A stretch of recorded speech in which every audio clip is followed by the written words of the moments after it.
Alright guys, Liverpool and Newcastle United have just drawn 0-0 at St James's Park.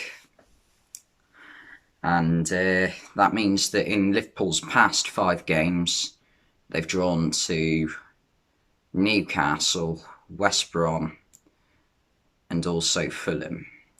2 of them are definitely relegation contenders, and the other one who we've drawn to tonight is no more than bang average. So that's not exactly great. But there were a few positives. Thiago Alcantara is back, and once he got on the pitch in around the 65th minute, which I thought was a bit late. I mean, like, why not bring him on earlier? Like, half time would have been better. I can understand why he wouldn't have started him, but he should have come on earlier, definitely. So anyway, into the game. It started off with Callum Wilson got well, the first one wasn't even a chance, really. It was just a very smart effort. He saw Alisson off his line and just went from it from the very corner of the box, and Alisson just about got back in time. And the other one, so obviously Joel Matip got injured in the last game. Nat Phillips has had to come into defence to replace him instead of Reece Williams. It's a choice by Klopp to make. And one thing Nat Phillips definitely lacks is pace, as showed by Callum Wilson about 15 minutes in. He just completely went past Nat Phillips and took a shot, but fortunately Alisson saved it.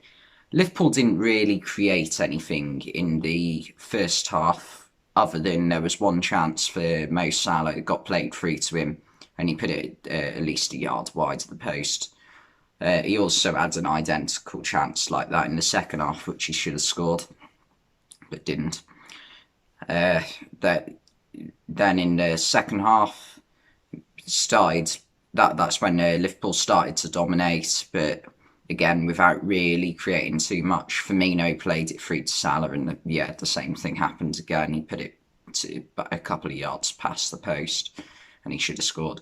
I did think Newcastle's goalkeeper, Carl Darlow, has a very good game. It's really weird with Darlow, because I haven't heard of him for about 5 years, since Newcastle, before they got relegated to the Championship in 2016. I remember him making a really good penalty save. I think it might have been against Crystal Palace. I can't remember, but and at that point it looked like Newcastle might still stay up, but obviously Sunderland went on that great run of form that kept them up. Anyway, went off topic there. Liverpool managed to create a few chances at the end once Thiago came on the pitch. I definitely think Thiago made a difference. It just added lots more creativity. And there was chances for Firmino. There was a header he definitely should have scored from the corner. There was a chance, well, a sort of half chance for Sadio Mane. He was sort of held back by Darlow, and he couldn't quite reach the ball, but if he had, it definitely would have gone in.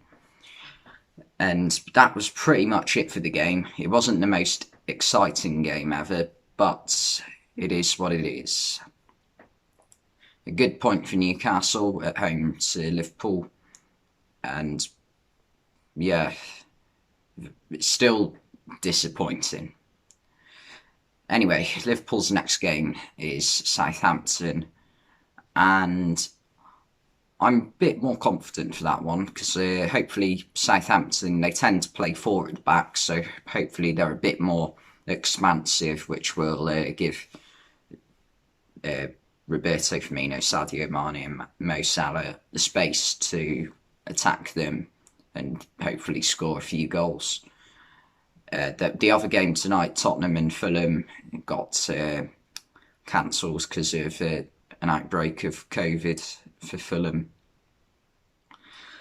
which, well, obviously there's the talk at the moment of that mid-season break the 2 week COVID break or whatever it's called, the circuit breaker, that's the name, wasn't it? Gary Neville made his feelings clear, and Jack Grealish and all the other fans of football agreed as well. What's the point in having a 2 week break? Because effectively, for the footballers, they're only getting a 5 day break, because then they'll just be back in training for the week leading up to the first game back.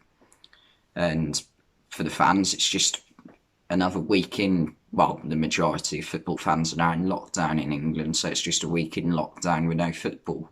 Fun. Anyway, I'll see you next time. Thank you for watching. I mixed it the wrong way around. Thank you for watching, and I'll see you next time.